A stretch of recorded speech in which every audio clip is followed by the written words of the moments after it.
우리가 계속해서 로마서 3장을 대하면서 거듭거듭 강조하고 또 함께 확인되어지는 것은 믿음으로 말미암아라는 단어입니다. 따라해 보십시다. 믿음으로 말미암아. 믿음으로 말미암아. 믿음으로 말미암아. 왜냐하면 사람들이요, 마치 선행이나 어떠한 일에 대한 공로나 특별한 자격이나 신분에 의하여서 구원을 누리고 천국 영생을 얻고 그런 특혜 가운데 살고 있다라고 여기기 때문입니다. 하나님을 마치 자기의 하나님만을, 그래서 그 하나님이 다른 사람들의 하나님이 아니라고 여기기 때문에 사도 바울은 이 로마서 말씀을 통하여서 특별히 오해하거나 착각하거나 잘못 알고 있는 성도들에게 거듭거듭 강조하며 믿음으로 말미암아를 외치는 겁니다. 오늘 본문에도 믿음으로 말미암는 단어가 여러 번 반복되고 있습니다. 그런데 본문에는 특별히 그 시작 29절에 하나님이 유대인의 하나님이겠느냐, 이방인의 하나님은 아니 되겠느냐 라고 말을 합니다. 그래서 29절을 다 같이 읽어보실까요? 하나님은 다만 유대인의 하나님이시냐, 또한 이방인의 하나님은 아니시냐? 진실로 이방인의 하나님도 되시느니라 라고 기록하고 있습니다. 전 세계 인구가 70억인데 중국이 15억이고 인도가 13억입니다. 그 밖에 여러 나라들의 숫자까지 더해서 복음을 제대로 들어보지 못한 사람들의 숫자가 물경 35억, 40억에 육박하는 겁니다. 대한민국 땅에서는 모두가 다 예수에 대하여 듣고 보고 전도받고 하는 일들이 비일비재하게 있어서 예수를 전해 듣지 못해서 몰라서 예수를 안 믿는 사람은 거의 없을 겁니다. 물론 특이한 상황 가운데 계셔서 그런 분도 계시겠지만 대부분 믿을 수 있는 여건과 환경이 주어지지 않았겠어요. 그러나 중국은, 그러나 인도는, 그 밖에 예를 들면 인도네시아 같은 1억이 넘는 모슬렘 나라는 예수 그리스도의 복음에 대해서 들어본 적이 없는 겁니다. 어떻게 믿겠느냐고요. 그러니 김규진 선교사님, 안춘옥 선교사님 네 분들이 나이와 연세와 상관없이 로마서 10장 13절로 말씀하시는 누구든지 예수를 부르기만 하면, 믿기만 하면 구원을 받는 이 부분에 아름다운 소식을 전하는 자들의 발걸음이 되어서 그들에게 전하고 그들로 하여금 듣게 하고 들어서 알고 믿게 하고 믿는 예수를 입으로 부름으로 구원에 이르게 하고자 하는 것 아닙니까? 이것이 다른 문화권에 가서 행하면 선교고, 이것이 우리 지역사회 안에서 행하면 같은 언어와 같은 문화와 같은 정서 속에 있는 사람들에게 행하면 이것이 전도가 되는 것이지. 또 그 가운데서도 특별하게 타문화권에 있는 사람들이 우리 지역사회에 왔을 때 같은 지역 공간이지만 여전히 언어가 다르고 문화가 다르고 전통이나 삶의 스타일이 다르면 이건 전도라기보다는 선교인 거죠. 이러한 선교를 이주민 선교라고 합니다. 주님의 은혜로 이러한 선교 사역을 저 개인적으로는 1992년부터 해오고 있고 우리 교회는 97년부터 이 목적으로 산수만교회가 세워져서 이 사역을 하고 있는 겁니다. 참 감사한 일이죠. 왜? 복음을 들어보지 못한 채 우리나라에 왔으니 말입니다. 그들에게 복음을 전해주고자 하는 이주민 선교를 해야만 하는 겁니다. 그래서 김규진 선교사님 네 분이 나가랜드 가서 건승을 하시고 복음 분투하실 때 우리는 이곳에서 여전히 위디와 함께 이주민 선교를 또 행해야 될 이유가 거기 있는 거죠. 그리고 좀 더 이 큰 이유는 뭐냐? 그 하나님이 우리만의 하나님이 아니라 그들에게도 하나님이시기 때문에 그렇습니다. 과거 유대인들은 이런 큰 착각 속에 있었어요. 여호와 하나님은 우리만의 하나님이에요. 그래서 우리가 있는 여기에만 계셔 라고 말하던 자들이 유대인입니다. 그러다 보니 그러한 착각과 오해가 오만 물손으로 나오고 우리만의 하나님 앞에 우리가 행하는 선행과 우리가 행하는 이런 직분이나 신부로 인하여서 구원받는다라고 착각을 하고 있기 때문에 그런 거 아니다. 할례자인 유대인이든 무할례자인 이방인이든 하나님은 모두에게 하나님이기 때문에 그 하나님을 믿기만 하면 다 의롭다 여김을 받고 다 구원의 자리에 설 수 있는 것이다. 이것이 로마서의 핵심이고 로마서의 주제입니다. 여러분들과 같은 집사의 직분으로 이 부분을 용기 있게 외친 자가 있었으니 어느 집사입니까? 스데반 집사입니다. 사도행전 7장 이야기입니다. 이러한 꽉 자신들의 오해와 착각 속에 우리만의 하나님이고 그런 하나님을 우리가 섬기고 있으니까 우리만 구원이 있다 라고 고집불통처럼 어리석은 모습으로 착각하고 있는 유대인들에게 스데반 집사는 무슨 소리 하는 거냐, 우리의 믿음의 조상 아브라함이 어디 있었느냐, 갈대아 우르에 있지 않았느냐. 갈대아 우르는 지금 어느 나라일까요? 이락입니다. 이락. 아브라함이 이라크 사람이에요. 그런데 그런 이라크까지 찾아가셔서 너는 너희 본토 친척 아비 집을 떠나 내가 네게 제시할 땅으로 가라. 그렇게 말씀하신 하나님이라면 여기에만 계시는 임마누엘의 하나님이 아니라 거기에도 계시는, 지난주까지 에스겔서를 읽어보신 분이라면 여호와 산마가 무슨 뜻인지 아실 겁니다. 여호와 산마가 무슨 뜻인가요? 거기에 계시는 하나님. 하나님은 여호와 산마의 하나님이세요. 여기에도 계시고 나가랜드에도 계시고 이라크에도 계시고, 그런 하나님은 왜 여기에만 있다라고 우리만의 하나님이라고 억지 주장을 내세우느냐라는. 부형들이요, 모세가 어디에서 태어났소? 애굽 아니요. 모세가 어디서 살았소? 애굽 아니요. 모세가 어디에서 사역을 준비했소? 미디안 광야 아니요. 그런데도 그는 하나님과 대면했고 하나님의 말씀을 듣고 하나님의 일을 했다면 하나님은 애굽에 계셨고 광야에 계셨고, 안타깝게도 우리가 정말 존경하는 모세는 우리가 이곳에만 있다라고 여겨지는 이스라엘 땅은 발도 밟지 못한 자 아니요. 그런데도 어떻게 하나님이 여기에만 계시다라고 억지 주장하느냐라고 신랄하게 용기 있는 설교를 행한 자가 바로 스데반입니다. 사랑하는 성도 여러분, 우리는 이런 고착되어져 있는 생각을 깨야 합니다. 교회는 이래야 되지 않나요? 그것이 교회의 본질이라면 당연히 그래야죠. 하지만 본질이 아닌 부차적인 것이라면 부차적인 것에 얽매일 필요가 없는 겁니다. 오직 주 예수 그리스도 외에는 천하인간의 다른 이름을 구원을 받을 만한 이름을 주시지 않았다면 예수님 한 분, 그분이 최우선이고 최고이고 나머지 것들은 다 부차적인 거예요. 최고를 최고의 자리에 두고 최우선을 최우선의 자리에 두는 것, 이게 믿음이고 이게 신앙입니다. 부차적인 것들은 상대방의 수준에 맞추어서 배려도 할 수 있고 포기할 수도 있고 내 것이라 주장하지 않아도 되는 겁니다. 사랑하는 성도 여러분, 오늘 본문에서 우리는 믿음으로 말미암아라는 단어를 여러 번 반복하는 것을 봅니다.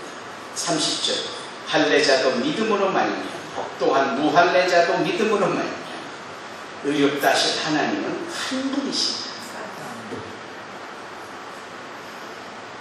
그 하나님 앞에 좀 더하면 어떻고 덜하면 어떻습니까?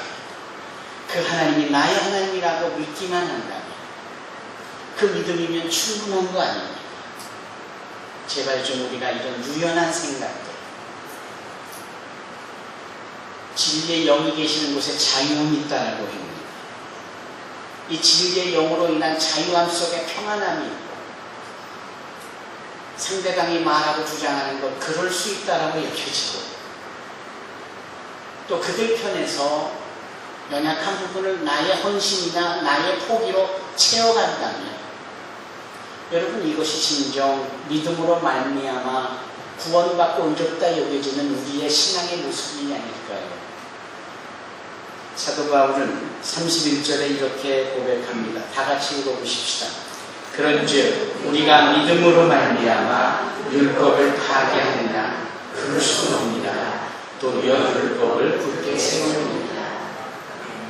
안교회 권사님께서 나오셔서 툭 던지신 화두가 뭡니까? 그럼 믿음이 이제 믿으면 다 되는 거네?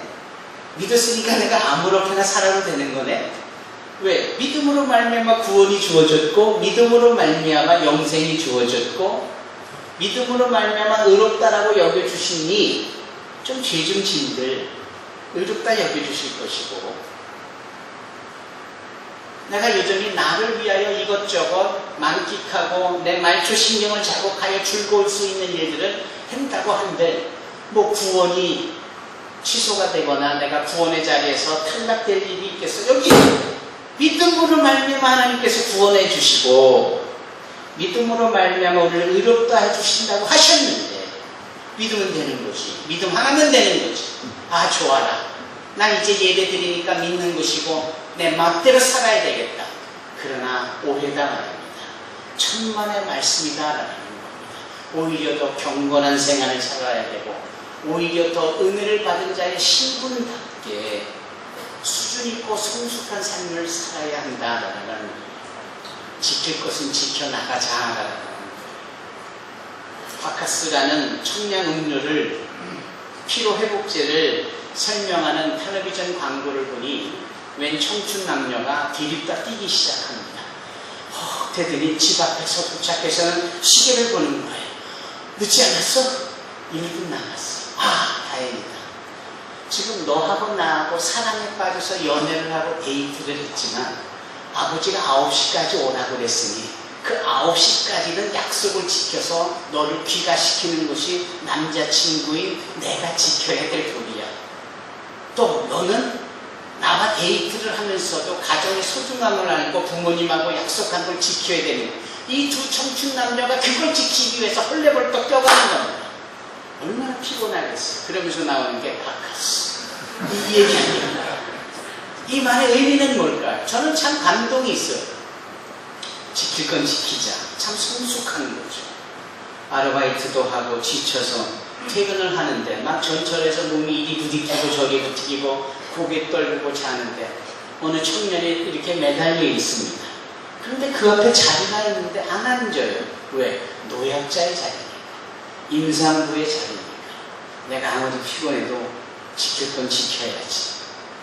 바꿨어. 정말 성숙한 청년의 생각이죠. 우리가 신앙인으로서 은혜를 받고 하나님의 구원의 자리에 서고 구원을 누리는 자라면 성숙한 그리스도인이 되어야 한다면 지킬 것은 지켜야 하는 거예요. 주인에게 왜 빠지세요? 모든 것이 주께로부터라고 온 것을 알면서도 말씀으로 확인이 되어지면서도 삶의 영역에서 그것을 경험하고 체험하면서 도전받으면서 모든 것에서 주님께서 온 것에서 구별하여 다시 주님께 드리는 이런 헌금 생활에 대한 지킴이 왜 그렇게 연약하냐 말이죠. 어리석부터 자녀들을 잘 믿음으로 양육하고 키워나가는 이러한 믿음의 선수들의 행보가 이 성경에 얼마나 많습니다. 근데 왜 못 지키느냐? 믿음이 좋아서입니까? 여기 31절의 말씀 때문입니까? 그렇지 않은 거잖아요. 오히려 믿음으로 어떻게 해요? 믿음으로 말미암아 율법을 더욱 굳세게 하느니라. 믿음이 좋으면 좋을수록 오히려 율법을 팽개치고 나 자유해가 아니라 믿음이 크고 성숙하면 성숙할수록 더 율법을 사모하고 사랑하는 겁니다. 이게 정말 중요한 거예요. 여러분, 가장 큰 율법, 가장 큰 강령이 무엇입니까? 마태복음 22장에 나오는 거죠. 온 마음과 뜻과 생명을 다하여 주 너의 하나님을 사랑하라 하셨으니 이것이 크고 첫째 되는 계명이요. 둘째도 이와 같으니 네 이웃을 네 몸처럼 사랑하라. 이것이 온 율법과 선지자의 강령이니라 이렇게 말씀합니다. 명령이 지켜야 율법의 핵심인 겁니다. 그래서 우리는 이것을 큰 계명이라고 해요. 안춘옥 선교사님과 김규진 선교사님이 파송되어지는 나가렌트에 가시게 되어지는 선교사의 신분은 위디국제 선교회의 선교사입니다. 위디국제 선교회의 선교 스피릿이 뭔지 아십니까? 선교 정신이 뭔지 아십니까? Fulfill the Great Commission. To fulfill the Great Commandment. 입니다. 이게 뭐냐? 대위임령을 이루기 위해서는 큰 계명을 지킨다. 외국인들은 그걸 보자마자 어쩜 위디는 이렇게 멋진 정신을 가지고 있느냐, 어쩜 위디라는 이름도 그렇게 세련되고 아름다우냐고 그래요. 우리는 별로 점수를 안 주는데 그분들은 뜻을 아니까 주님과 함께하는 선교, 당신과 함께하는 선교, 이 뜻이 위디입니다. 제가 지난주 화요일에 CTS에 인터뷰를 했고 지난주 금요일에 CGN에 인터뷰를 했는데 위디에 대해서 물어요. 위디입니까? 위드입니까? 위디입니다. 위디가 무슨 뜻인가요? 하나님과 함께라는 뜻, 당신과 함께라는 뜻. 하나님과 함께하는 선교, 당신과 함께하는 선교, 이게 위디입니다. 놀라워요. 정신이 뭔가요? 큰 계명을 지킴으로 대위임령을 이루는 겁니다. 바꿔 말하면 큰 선교를 행하고자 함에 있어서 무엇보다도 큰 계명을 먼저 지키는 거예요. 그 큰 계명이 뭐냐? 하나님을 사랑하는 거죠. 둘째는 뭐냐? 이웃을 사랑하는 거예요. 하나님을 사랑하고 사람을 사랑함으로 주님께서 그토록 원하시는 선교를 이루겠다. 이게 위디의 선교 정신입니다. 여기 본문의 말씀에 믿음으로 말미암아 율법을 더욱 굳세게 한다. 그 의미와 일맥상통하는 거예요. 지켜야 될 건 지키지 않고 선교만 말해. 지켜야 될 건 관심도 두지 않고 주님의 영광, 큰일, 그렇지 않습니다. 내가 먼저 가장 주어진 율법, 큰 계명을 지키는 것, 온 마음과 목숨과 뜻을 다하여 하나님을 사랑하는 것과 이웃을 내 몸처럼 사랑하는 이것이 이 경천의적 신앙이 지켜짐으로 이 선교가 대위임령이 이루어지는 겁니다. 여러분 동의가 되십니까? 작은 일부터 착실하게 해서 큰 일. 저는 이 66권으로 된 성경에 있어서 목사님 어느 66권 중에 어느 책이 가장 favorite book입니까? 좋아하시는 책입니까? 라고 하면 저는 주저하지 않고 룻기라고 말합니다. 사사기 다음의 책 룻기. 왜냐하면 일단 짧아서 좋아요. 4장이니까. 그런데 이 4장으로 된 룻기에 성경 전체를 관통하는 하나님의 계획이 있고 시련이 있습니다. 창세기부터 요한계시록까지 펼쳐진 내용은 결국은 이거 아닙니까? 하나님께서 에덴 동산을 지으시고 그 가운데 사람을 두셨고 그 당신이 좋아하고 여기셨고 만족하셨던 이 천지의 모든 것들을 다 우리에게 위탁하셨어요. 맡기셨어요. 그런데 바보 같은 우리를 대표하는 첫사람 아담과 하와가 사단의 꾀임에 빠져서 그걸 다 뺏기잖아. 주어진 보시기에 좋았던 에덴 동산과 이 모든 대자연에 호흡하는 생명들, 주님께서 그토록 피드백을 매일매일 차근차근 해가시면서 만족하게 하셨던 당신의 걸작품 창조물들을 우리에게 맡기더니 우리는 그거를 사기당하듯이 거짓말장이 사단에게 뺏긴 겁니다. 그래서 하나님은 그걸 도로 찾으시려고 해요. 그래서 그 도로 찾는 과정 가운데 그 도로 찾을 수 있는 그 자격이 있는, 그것을 가능하게 할 수 있는 부분을 주님께서 이루시지요. 그게 무엇이냐? 당신의 독생자 예수를 우리 가운데 보내시는 겁니다. 왜냐하면 예수님만이 우리가 빼앗긴 것을 되찾을 수 있는 겁니다. 예를 들면 이런 겁니다. 우리가 사기를 당해서 200평짜리 되는 땅을 누구에게 뺏겨버렸어요. 빼앗아간 사람이 사기를 쳤고 빼앗아간 사람이 불순한 방법으로 여하튼지 내가 잘못해서 뺏겼어요. 나는 그것을 되찾을 수 없어요. 그러나 나의 피부를 나는 친족 가운데에 유력한 자가 있다면, 즉 그 사람을 꾸짖고 잘못된 것을 꼬집고 비록 잘못됐고 비록 사기에 불과하지만 그것을 만족시켜 주어서 그 빼앗아 갔던 것을 되물려줄 수 있는 사람이 친족 가운데 있는 겁니다. 친족은 말 그대로 직계가 아닌 하지만 관계가 되어진 사람을 친족이라고 하죠. 하나님은 당신의 형상을 따라 사람을 만들었어요. 그런데 이 첫사람부터 잘못됐어요. 잘못된 선택으로. 저를 보십시오. 이 잘못된 선택으로 빼앗겼던 것을 되찾을 수 있는 유일한 존재는 사람으로부터 나오지 않습니다. 왜? 뺏길 수밖에 없는 존재입니다. 첫사람부터 그랬으니 그 이유는 다 그럴 거 아니겠어요. 그러니 이 사람과 친족이 될 존재가 이걸 되찾아올 수 있는, 그게 누굽니까? 하나님이시죠. 그런데 하나님은 영이시잖아요. 우리는 무기잖아요. 안 되잖아요. 그런데 예수님은 영으로 말씀이신 그분이 육을 입고 우리 가운데 친족으로 오신 거예요.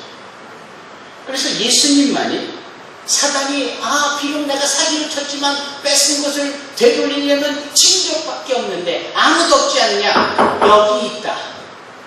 이들을 창조한, 그러나 이들처럼 된 내가 이들의 친족이다. 그래서 예수님의 출현은 사단이 사기를 쳐서 빼앗아가 버린 것을 되찾을 수 있는 역사가 되는 겁니다. 그래서 요한계시록에 보면, 요한계시록 4장과 5장을 보면, 5장과 6장을 보면 그 사도 요한이 이런 말을 합니다. 그 어린 양 예수가 이 되물리는 기업을 무르는 자로 등장을 한다라고 표현해요. 그리고 빼앗겼던 모든 우리의 권리를 되찾아주는 장면이 나옵니다. 그래서 주님께서 어떻게 첫 번째 인을 떼시죠. 두 번째 인을 떼시고 세 번째 인을 뗄 때마다 하나같이 우리가 빼앗겼던 권리를 되찾아주는 겁니다. 그래서 7개의 인을 다 떼버리시지요. 그 인을 다 떼심으로 인하여 비로소 우리의 빼앗겼던 모든 것들이 회복되어집니다. 그래서 창세기부터 요한계시록까지의 이야기는 하나님이 우리에게 주셨지만 우리가 사기를 당해서 빼앗겼던 것들을 친히 친족으로 오셔서 되찾아주는 것, 마지막으로 우리에게 모든 것이 회복되어지는 것을 의미하는 거예요. 룻기로 돌아가 보면 그곳에 친족으로 여기는 한 사람이 등장하는데 그의 이름이 보았습니다. 반면에 가지고 있던 것을 다 빼앗긴 사람은 누구냐? 엘리멜렉이라는 자가 떡집이라고 여겨지는, 풍성하다라고 여겨지는 베들레헴을 떠나 자기 부인 나오미와 함께 모압 지역으로 갑니다.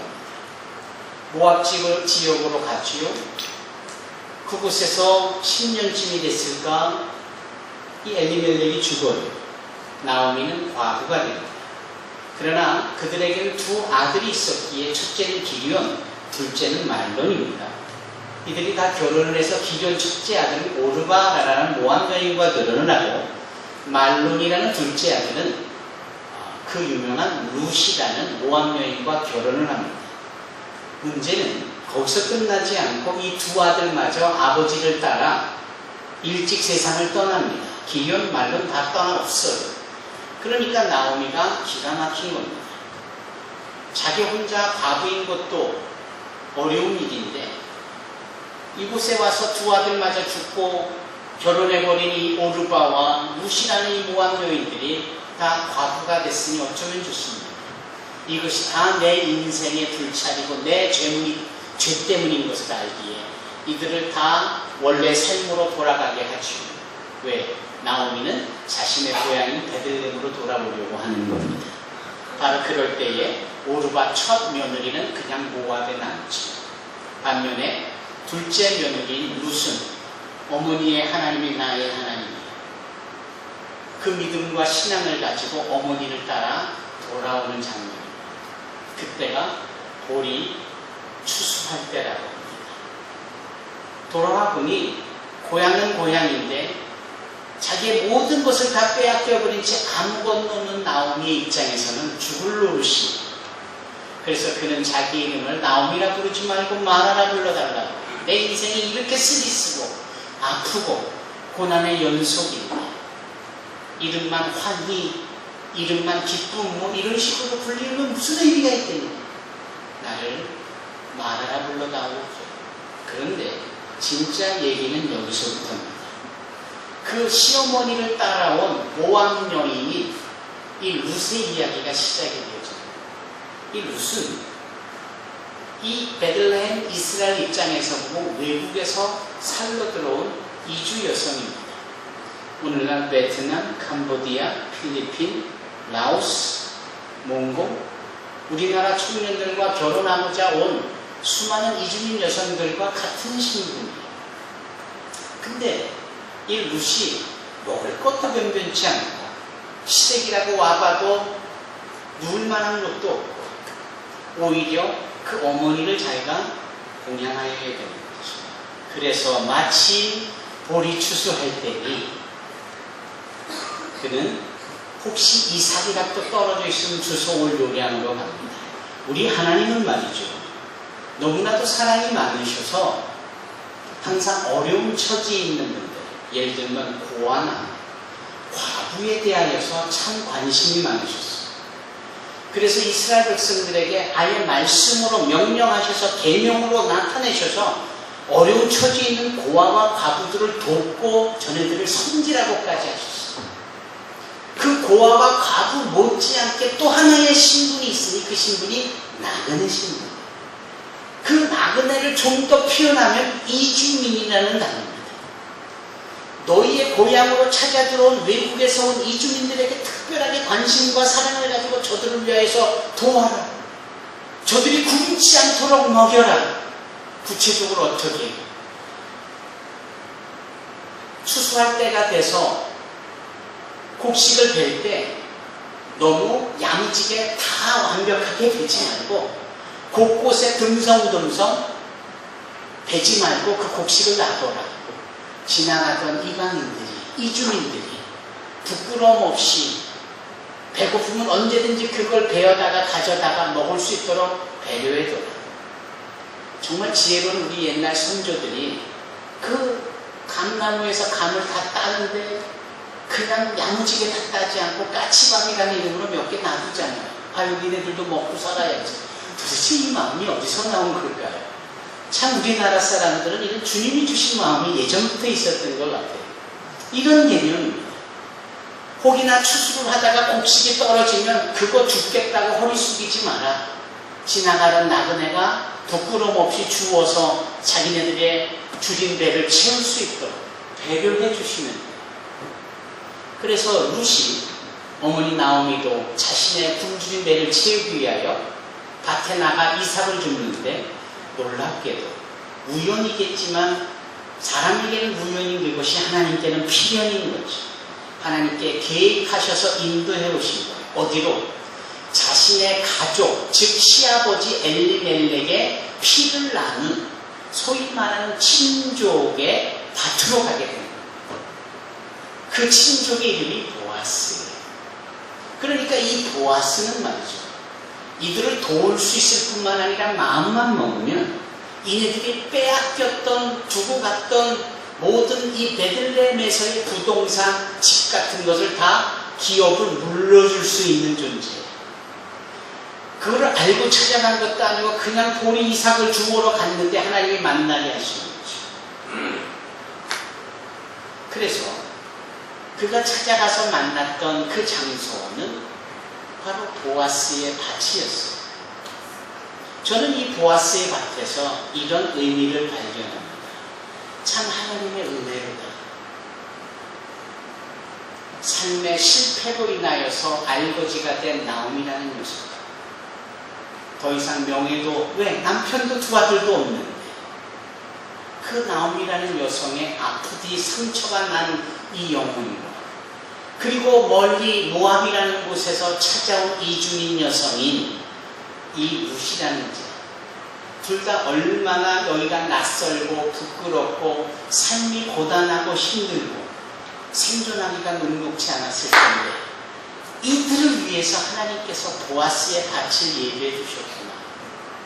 그곳에서 보아스를 만나고 보아스의 배려 속에 곡식을 주술 뿐만 아니라 곡식을 베어갈 수 있고, 원하는 만큼 가져가도 남들이 이러쿵저러쿵 말 못하게 보아스가 규례를 정해놓는 만큼, 그것이 더 발전하여서 이 잃어버린 가문을 회복시켜주는 그 기업을 이 보아스가 이루어주잖아요.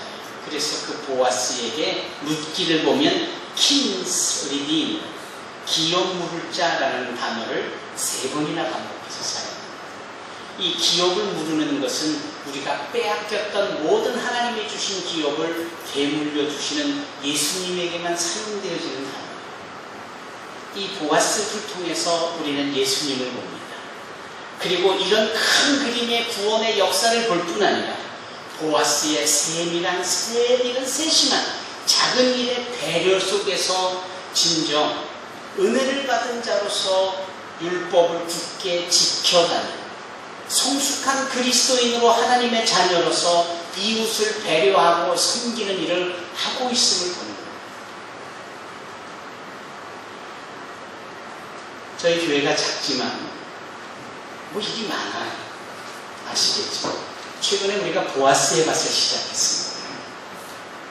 보아스의 밭이라는 사회적 기업을 시작했어요. 당연히 제가 대표죠. 여러분 생각해 보십시다. 기업의 핵심은 뭡니까? 수익을 창출하는 것이 기업의 핵심입니다. 그래서 때로는 이 수익을 창출해야 될 이 목적 때문에 인건비 줄이는 일도 생기고 여러 사람들에게 불편을 초래하는 일도 생겨요. 맞죠? 그러나 기업의 승리가 그러는 거예요. 더 많이 수익을 챙기기 위해서는 별의별 방법을, 수단을 강구하는 거예요. 그런데 그냥 기업이 아니라 사회적 기업이라고 있어요. 사회적 기업은 뭐냐?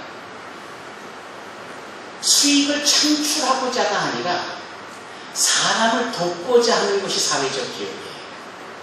예를 들면 빵을 50박스를 만들기 위해서 사람이 10명이 필요했는데 경기가 안 좋아서 5명을 줄이고 5명에게 10명의 몫을 일을 하라고 막 이렇게 해서 50박스의 빵에서 나온 수익을 지켜내가며 사람을 쓰는 것이 기업이라면 사회적 기업의 관심은 이런 겁니다. 배고픈 사람이 많네. 실패한 사람이 많네. 나오미처럼. 우리 주변에 룻처럼 외국에서 온 이주민 여성들이 많은데 삶이 어렵네. 이분들을 어떻게 도와주지? 어떻게 도와줄 수 있을까? 이분들을 도와드리기 위해서 빵을 만드는 일을 해보면 어떨까? 그래서 이분들을 도울 목적으로 빵을 만드는 일을 시작하는 거예요. 당연히 이분들이 빵을 만드는 일에 참여해서 나오는 수익을 자신들이 가져가게 하는 거죠. 그러면 똑같은 내용 같아도 다릅니다. 수익을 창출하기 위해서 사람을 부리고 사람을 자르기까지 하는 정도가 기업이라면, 사람을 돕기 위해서 일거리를 만들고 더 필요한 일들을 창출해 나가는 것이 사회적 기업이에요. 우리 주변에 이주민 여성들이 얼마나 많은데, 우리 교회 안에도 도움이 필요한 사람들이 얼마나 많은데, 한 목사의 눈에는 그게 보이는 거예요. 이분들을 위해서 뭘 할 수 있을까? 사회적 기업을 해야 되겠다. 저분들이 뭔가 일할 수 있는 안정적이고 좋은 일을 줘야 되겠다. 비록 교회지만 이 사회적 기업을 통해서 저분들이 행복하고 신앙생활을 영위하는데 오히려 더 유연하고 좋을 수 있다면, 이게 선교고 이게 사역이고 이게 은혜 받은 자로서 지킬 건 지켜가는 좋은 일이 아닙니다. 그래서 페폰도 모으기 시작을 했더니 하나님께서 은혜를 주셔서 전국적으로 많은 학교에서 안 쓰는 물건 모아서 나누는 운동이 시작되고 그것을 우리 보아스의 밭에서 활용하라는 거예요. 그래서 우리 보아스의 밭이 마음만 먹으면 수천 박스에 모아진 안 쓰는 물건을 가져다가 좋은 것들을 골라서 팔기도 하고 그래서 그 팔고 남은 수입으로 인건비도 가져가고 오가는 차량 유지비도 쓰고 그리고 남아있는 대부분의 70%에 되는 이 안 쓰는 물건들은 바리바리 싸서 컨테이너에 실어서 필리핀에도 보내고 나가랜드도 보내고 가나도 보내고 저는 이러한 사역을 이웃사랑의 실천이라고 믿습니다. 그 이웃사랑의 실천이 멀리 있지 않고 우리가 할 수 있는 곳에서 벌어질 수 있는 그리고 오늘 본문의 말씀 로마서 3장 31절에 믿음으로 말미암아 율법을 더욱 굳세게 한다는 이유는 우리가 은혜 가운데 있고 구원을 받은 자로서 하나님을 사랑하는 일에 목숨까지 내놓는 저 두 선교사와 같은 도전과 우리 삶에 적용이 있어야 할 것이고 또 이웃 사랑을 위해서 내가 뭔가를 함으로 남들이 행복하고 룻과 같은 여인들의 이주민들이 행복할 수 있고 나오미 같이 실패에 빠진 여인들이 행복할 수 있는 지옥을 물을 수 있는 회복의 역사가 있다면 그런 거 하자라는 여러분 모두를 진심으로 축복하며 특별히 우리 두 선교사님을 축복하며 이 로마서 3장 28절로 31절까지의 말씀이 오늘날 우리의 은혜를 받은 자로서 살아감에 있어서 표대가 되어지고 등대와 같이 되어지고 또 이 말씀이 능력이 되어서 어렵고 힘들 때마다 지혜와 능력으로 채워져 가기를 주님의 이름으로 축원합니다. 아멘. 기도하겠습니다.